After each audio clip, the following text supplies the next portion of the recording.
દિવાળીનો તહેવાર.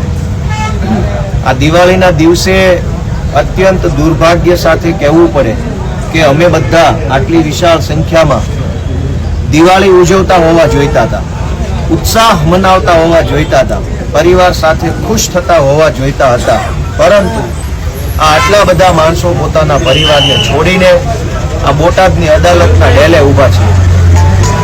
દોસ્તો, કડદો કરનારાઓ અત્યારે એમના બાળ બચ્ચા સાથે ફટાકડા ફોડે છે, કડદાના પૈસાથી ખરીદેલા ફટાકડા ફોડે છે.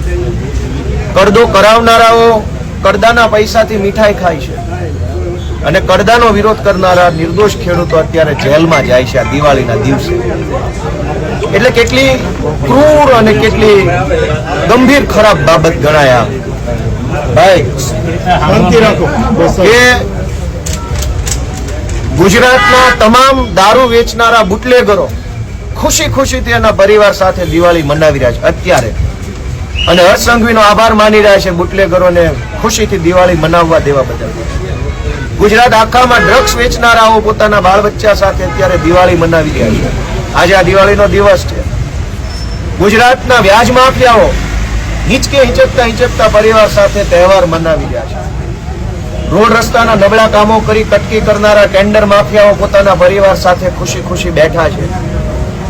હપ્તા ઉઘરાવનારાઓ, તોડ કરનારાઓ, કટકી કરનારાઓ બધા જ પોતાના પરિવાર સાથે ખુશી ખુશીથી દિવાળી મનાવી રહ્યા છે.